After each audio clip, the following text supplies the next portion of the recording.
Good afternoon all आपण समस्त को स्वागत जनाऊँ आज न्यूज अपडेट 2248 को आशा करुच्ची आपण समस्ते बहुत भलरे थिबे एवं निजर एग्जाम पाई कि बहुत बढ़िया से प्रिपरेशन भी करुथिबे। तो आपण माने जदि ओटीईटी एवं जेटी लगी प्रिपेयर होउचंती ताहले सीईआई आपण मानक लगी क्रैश कोर्स नहीं आसीची। जदि आपण माने चाहूचंती क्रैश कोर्स रे जॉइन करबा को तार डिटेल्स हमर डिस्क्रिप्शन बॉक्स रे दिया जायछि एवं ता सहित हमर टेलीग्राम ग्रुप रे से डिटेल्स मध्य अवेलेबल अछि एवं टेलीग्राम ग्रुप को जाइए आपण जानी परिबे हमर को कोर्स अवेलेबल अछि। जदि आपण चाहूचंती जे कोनोसी कोर्स परचेज करबा लागि आपण परचेज भी करि परिबे। तबे चलंतु वर्तमान रो जहा न्यूज अपडेट रही से सब को देखि नेबा। गणशिक्षकों रिपोर्ट मागिले सरकार 10 वर्ष धरी गादी माड़ी बसिछंती शिक्षक।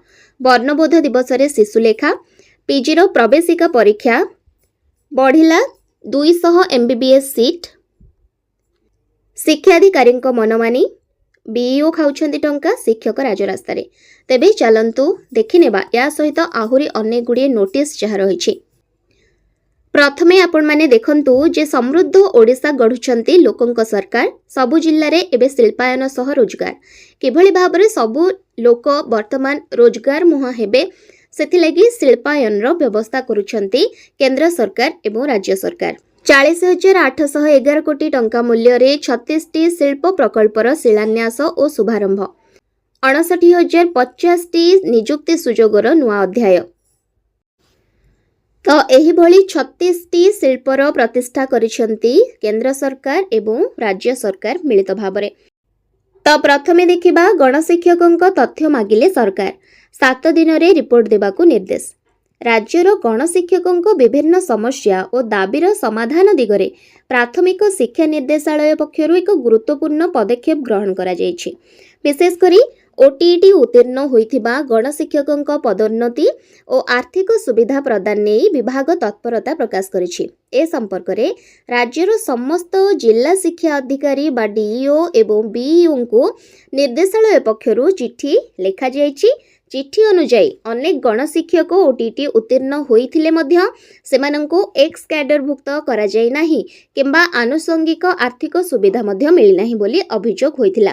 एही समस्या को गंभीरतार सह नै सरकार विस्तृत तथ्य लोडिछंती।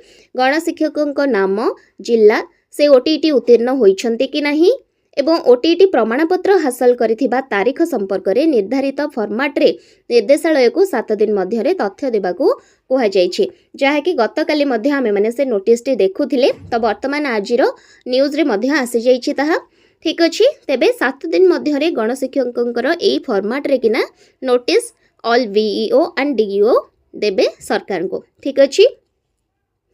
नेक्स्ट देखिबा ओडिशा पक्षरु जो शिशु कथा दिवस पालित होईछि सेथिरे 18,000 वर्णबोध बंटा हेछि।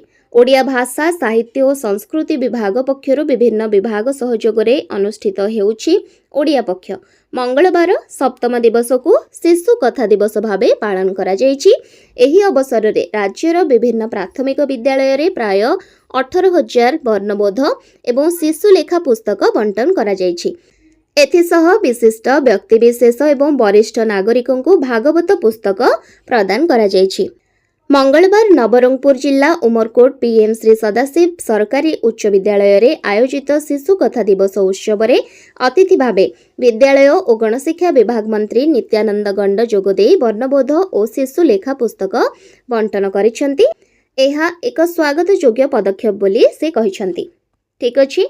तेबे चलंतु देखिबा नेक्स्ट रहिछि पीजी प्रवेशिका परीक्षा सूची प्रकाशित होई सारिछि। पीजी रो केउं परीक्षा रहिछि ताहा वर्तमान देखंतु जे स्नातकोत्तर नाम लेखा पाई एकक प्रवेशिका परीक्षा बा सीपीईटी सूची प्रकाश पाइछि। दिन को 2टा शिफ्ट रे परीक्षा अनुष्ठित हेबो। प्रथम शिफ्ट रहइबो सकाळ 10टा रु एवं द्वितीय शिफ्ट रहइबो अपराह्न 3टा रु। ओके प्रति शिफ्ट रे 1 घंटा 40 मिनिट लेखाएं परीक्षा देबे छात्र छात्री। मे 5 तारिख अर्थात प्रथम दिन वाणिज्य समेत बायोटेक्नोलोजी और सोशियोलॉजी परीक्षा रही। रविवार व्यतीत नियमित भावे 16 तारिख पर्यंत परीक्षा अनुष्ठित हेब। परीक्षा परिचालना करुथिबा एसएसबी रे वेबसाइट समेत साम साइट रे परीक्षा सूची प्रकाश पाइछि। चलित वर्ष समुदाय 31,915 टी सीट पाई 58,708 ଜଣ ଛାତ୍ରଛାତ୍ରୀ ଆବେଦନ କରିଛନ୍ତି। ଏପ୍ରିଲ 30 ତାରିଖରେ ଆଡମିଟ୍ କାର୍ଡ ପ୍ରକାଶ ପାଇବ। 19ରେ ପ୍ରୋଭିଜନାଲ ଆନ୍ସର କି ପ୍ରକାଶ ପାଇବ। ଏହି ଆନ୍ସରକୁ ନେଇ ପରୀକ୍ଷାର୍ଥୀଙ୍କ ମଧ୍ୟରେ କୌଣସି ଆପତ୍ତି ଥିଲେ 20ରୁ 22 ତାରିଖ ମଧ୍ୟରେ ଆବେଦନ କରିପାରିବେ। ଗୋଟିଏ ପ୍ରଶ୍ନର ଉତ୍ତରକୁ ଚ୍ୟାଲେଞ୍ଜ କରିବା ପାଇଁ 200 ଟଙ୍କା ଲେଖାଏଁ ଫି ଦେବାକୁ ପଡ଼ିବ। ଏହା ପରବର୍ତ୍ତୀ ସମୟରେ ଆବେଦନକାରୀଙ୍କୁ ଆଉ ଫେରସ୍ତ କରାଯିବ ନାହିଁ। ପ୍ରବେଶିକା ପରୀକ୍ଷାର ମାର୍କ ଅନୁସାରେ ମେଧା ତାଲିକା ମଧ୍ୟ ପ୍ରକାଶ ପାଇବ। ତ ଏହିଭଳି ଭାବରେ ମେ 5 ତାରିଖରୁ ଆରମ୍ଭ ହେବାକୁ ଯାଉଛି ପିଜିର ପ୍ରବେଶିକା ପରୀକ୍ଷା। ଓକେ, ନେକ୍ସଟ ଆମେ ମାନେ ଦେଖିବା state selection board department of higher education unit 2 Ashoknagar. ତ ଏଇଠି କେଉଁ ଡେଟ୍ରେ ଏ ଯେଉଁ କମନ ପିଜି ଏଣ୍ଟ୍ରାନ୍ସ ଟେଷ୍ଟ ହେବ 2026ର ଫର୍ଷ୍ଟ ସିଟିଂ ଏବଂ ସେକେଣ୍ଡ ସିଟିଂରେ ଏକ୍ଜାମ ସ୍କେଡ୍ୟୁଲ ଏଇଠାରେ ରହିଛି 5ରୁ 16 ତାରିଖ ପର୍ଯ୍ୟନ୍ତ। ଆପଣମାନେ ଚାହିଁଲେ ଭିଡ଼ିଓକୁ ପଜ୍ କରିକି ଦେଖିପାରିବେ କେଉଁଦିନ କ'ଣ ରହିଛି ସ୍କେଡ୍ୟୁଲରେ। राज्य मेडिकल कॉलेज रे सीट संख्या बढ़िबो। आसंता शिक्षा वर्षरु 200 एमबीबीएस सीट बढ़ाइबा लागि राज्य सरकार उद्यम आरंभ करिसेंती। एथिपई जातीय मेडिकल कमिशन को निकट रे स्वास्थ्य विभाग पक्षरु आवेदन करा जायथिबा सूचना मिलिछि। एथिरे भीमसार बुल्ला जाजपुर मेडिकल कॉलेज पई 50 लेखाए, कोरापुट बालेश्वर और बारिपदा मेडिकल कॉलेज पई 25 लेखाए सीट बढ़ाइबा लागि निष्पत्ति होईछि। एहाकु छाड़ी राज्य रे थिबा घरोई मेडिकल कॉलेज रो मध्य सीट संख्या बढ़िबो एनै पदक्षेप ग्रहण करा जायछि। राज्य रे सरकारी मेडिकल कॉलेज और एम्स को मिसाई समुदाय 1925 टी एमबीबीएस सीट रहिछि, किंतु आगकु बढ़िबाकु जाउछि 200 सीट। तबे नेक्स्ट आमे माने देखिबा बीओ खाउछि टंका, शिक्षक बुलुछंती राजरास्ता रे शिक्षा व्यवस्था विपर्यस्त। हाटडीही ब्लॉक रे शिक्षा अधिकारी मनमानी को नहीं अनेक असंतोष प्रकाश पाई। शिक्षक बदली संपूर्ण बंद हेबा स्थले शिक्षा अधिकारी मन इच्छा बदली करुथिबा, बदली बातिल करिबा भली घटना को नहीं शिक्षक महल रे असंतोष मध्य प्रकाश पाई।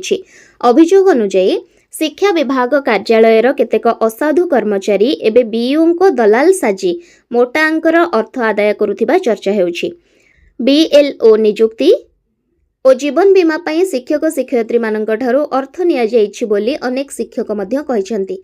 सेहिपरि छात्र छात्री अनुपात रे शिक्षक नियुक्ति करिवार व्यवस्था थिबा बेले ताहा करा जाउनी। अनेक शिक्षक शिक्षयित्री मानकू डेपुटेशन नियुक्त करा जाई अर्थ आदाय करिथिबा बड़ अभियोग हेछि। सेहिपरि छात्र छात्री अनुपात रे शिक्षक नियुक्ति करिवार व्यवस्था थिबा बेले ताहा करा जाउ नाही। अनेक शिक्षक शिक्षयित्री मानकू डेपुटेशन नियुक्त करा जाय अर्थ आदाय करिथिबा बड़ अभियोग मध्य होईछि। आउ केउंठी मेंचे तो केउंठी केंचे। गोटे गोटे स्कूल रे छात्र छात्री अनुपात रु ढेर अधिक शिक्षक अछंती, किंतु किछि किछि स्कूल रे जेतिकी आवश्यक शिक्षक सेतिकी नाहंती। हाटडीही ब्लॉक लैछनपुर प्राथमिक विद्यालय रे 2 जण शिक्षक नियुक्त थिबा बेले ब्लॉक शिक्षा अधिकारी जणे शिक्षयित्री को वार्षिक परीक्षा पूर्व एठारू बदली करनेले। ए पर्यंत से स्कूल रे आउ कोनोसी शिक्षक नियुक्ति हेई नाहंती, जहा फल रे 5टी श्रेणी थिबा एही विद्यालय रे शिक्षादान संपूर्ण ठप होई जाईछि। सेहिपरि रंपास ग्रामर जणे शिक्षयित्री निज स्वास्थ्यगत कारणरू केन्दुझरु बदली होई हाटडीही अंचल को आसीथिबा बेले तांको 15 किलोमीटर दूर एक स्कूल रे नियुक्ति देइछंती। एभली बहु गुडी एग्जांपल आमे माने पाइबा होल ओडिसारू, किंतु ए सब समस्यार समाधान केबे भी हबो ताहा मध्य गोटे प्रश्नबाची। नेक्स्ट देखंतु रहिछि new classrooms inaugurated. 2टी Saraswati Shishu Vidya मंदिर नूतन श्रेणी गृह उद्घाटित होईछि।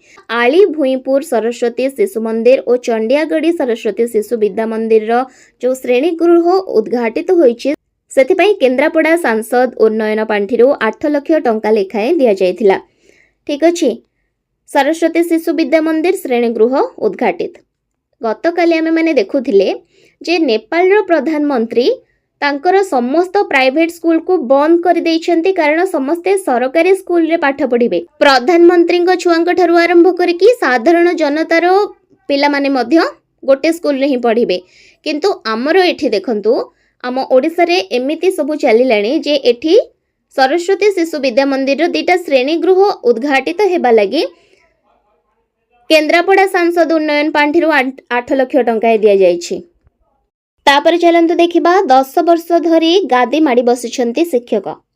मे मासठारु तालिका हेबो एवं जून शेष बेलକୁ पुणी शिक्षक बदली प्रक्रिया शेष हेबो किंतु एबेठारु चलिलाणी चर्चा कारण 2025 रे तिहिडी शिक्षा विभाग रे जेपरि बदली को नै कारनामा हेला बदली होइथिबा शिक्षयित्री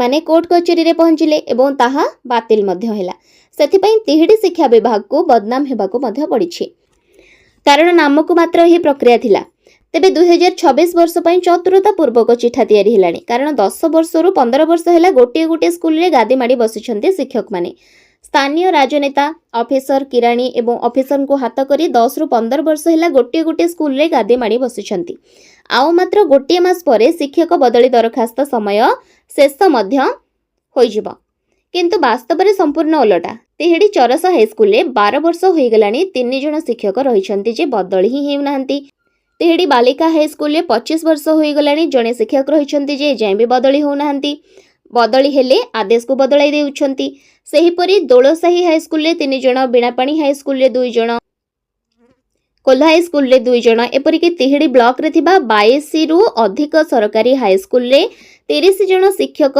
10 रु 15 वर्ष हेलाणी गादी माडी बसिछन्ती एहा बाद आडेड एंड ब्लॉक ग्रांड विद्यालय रे बदली ना केही भी हेले धरु नाहंती सेहीपरि प्राथमिक एवं माइनर विद्यालय रे अनेक शिक्षक गोटे जगह रे तांकर कार्यकाल शेष करबाकू बसिलेनी केतेक महिला शिक्षयित्री रास्ता पाखरु गाँ को गडु नाहंती तो एभली गोटिए समस्या ए जो बदली को नै एभली समस्या गढ़ी उठिछि ओडिसा रे ताहा मध्य असह्य होई पडिलानी नेक्स्ट आमे माने देखिबा एही नोटिस टी कोन रहिछि 6/4/2026 रे in pursuance to the government of home department notification etiki dated 4/4/2006 all state government offices revenue and executive magistrate courts of this district will start functioning on working days from 7 am to 1 pm without lunch break 10/4/2026 रु 13/6/2026 आमे माने देखिबा big breaking collector Jajpur रो रहिछि एही notice टी 6/4/26 रो एटी रहिछि holding of morning office during summer season 2026 in pursuance of letter etiki 4/4/2006 of the principal secretary to government home department letter number etiki dated 20/4/2020 of the additional chief secretary to government revenue and disaster management department Odisha I am to say that the state government officials as well as revenue and executive magistrate court under the jurisdiction of Jajpur district shall function from 7 am to 1 pm in all working days without lunch break 10 April 2026 रु 15 जून 2026 जहाँकि सही notice T एठी आपण माने आउथरे देखि पारुथिबे next आमे माने देखिबा सेम जिंस प्राथमिक विद्यालय संघ ओडिसा तरफ रु दाबी करा जायछि जे योजना भित्तिक कनिष्ठ शिक्षक मानक चुक्ति भित्तिक कार्यकाल को नेशनल इंक्रीमेंट देई मूल चाकरी रे गणना करबा भली समस्त प्राथमिक शिक्षक मानक नियुक्ति दिन ठारू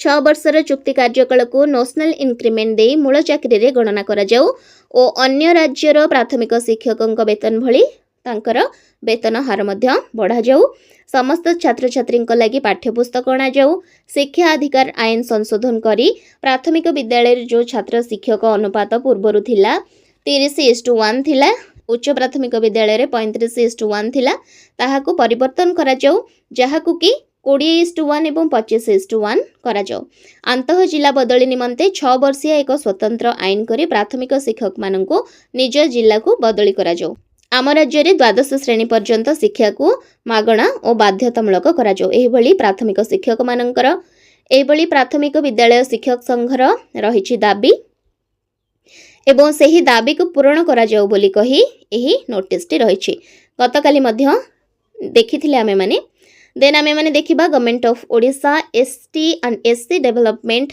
एम एंड बीसीडब्ल्यू डिपार्टमेंट 7/4/2026 रहिछि ए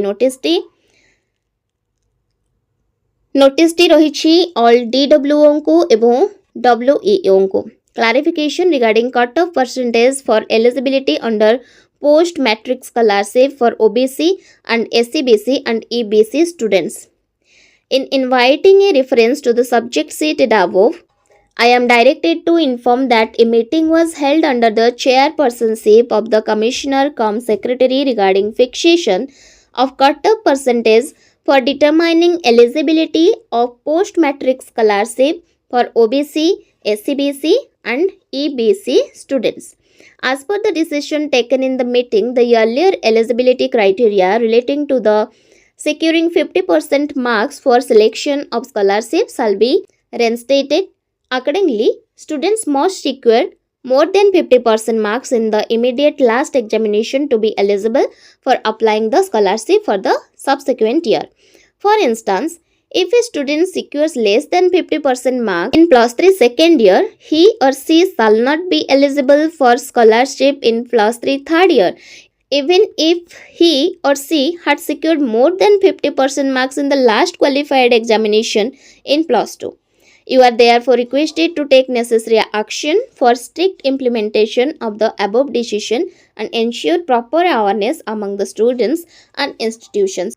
तो ये नोटिस रे कहा जायछि ओबीसी एससीबीसी एवं ईबीसी स्टूडेंट माननकु एलिजिबिलिटी पोस्ट मैट्रिक स्कॉलरशिप जो दिया जाय थाए तार जो एलिजिबिलिटी रहिछि सेटा साधारणतः 50 मार्क रहिथिला ठीक अछि जदि प्लस 3 सेकंड ईयर रे से माने एलिजिबल हे परले नाही माने स्कॉलरशिप ग्रहण पई 50% तांकर एग्जाम रे रहिला नाही ताहले से थर्ड ईयर पई के मध्य प्रयोज्य हेबे नाही स्कॉलरशिप पाइबा लागि देन हमें माने देखिबा directorate of elementary education Odisha Bhubaneswar रो रहिछि 6/4/2026 रो ए नोटिस टी कोन कहा जायछि regarding information on proposal for repair and maintenance of BO offices for the financial year 2026-27 तो ओडिशा रे जति कि बीओ ऑफिस रहिछि ताको रेजुवेनेट करा जाऊ बीओ ऑफिस गुडा को से नै एही नोटिस टी रहिछि देन आमे माने देखिबा तो एठी आपण माने देखि पारुछंती एसएसडी डिपार्टमेंट स्कूल्स रो status of teaching and non teaching staff केते रहिछंती पोस्ट ग्रेजुएट टीचर रहिछंती तो वर्तमान पोस्ट ग्रेजुएट टीचर रहिछंती पीजीटी रहिछंती पोस्ट सैंक्शन हेतिला 617 टी पोस्ट वैकेंट पडिची 140 टी टीजीटी मानकर पोस्ट सैंक्शन हेतिला 2108 टी पोस्ट वैकेंट रहिची 148 टी संस्कृत हिंदी पीएड सेवक सेविका टीएलटी एवं लैबोरेटरी असिस्टेंट एवं जूनियर असिस्टेंट मानकर अकॉर्डिंगली मध्य पोस्ट वैकेंट रहिछि ए नोटिस टे आपण माने देखि पारुथिबे then schools and enrolment of students under ST and SC development M and BCW department रो रहिछि ए नोटिस टी को डिस्ट्रिक्ट रे केते सेवाश्रम स्कूल रहिछि केते आश्रम स्कूल रहिछि केते गर्ल्स हाई स्कूल रहिछि high school higher secondary school KMR BPA EMR केते रहिछि टोटल स्कूल केतोटी रहिछि सेठारे केते जण स्टूडेंट एनरोल हेइछंती एवं टोटल बॉर्डर्स इन एसएसटी स्कूल्स केते रहिछि ए नोटिस रो आपण माने वीडियो को पॉज करिके मध्य देखि पारिबे तो टोटल जदि आमे माने कहिबा एठी आपण माने देखि पारुथिबे टोटल स्टूडेंट्स एनरोल हेइछंती 4,38,238 जण एवं बॉर्डर्स इन एसएसटी स्कूल्स केते टोटल रहिछि 3,44,976 टी ठीक अछि तो ए भली भाबरे आपण माने ए डिटेल्स मध्य वीडियो को पॉज करिके देखि परिबे तो वर्तमान आमे माने आजिरो जहा न्यूज़ अपडेट थिला से सब को डिस्कशन करे सारिछि आई होप कि एही वीडियो माध्यम रे आपण को कंप्लीट डिटेल्स एहा ऊपर देई परिछि तो वर्तमान रो डिस्कशन को एठी रखुछि थैंक यू।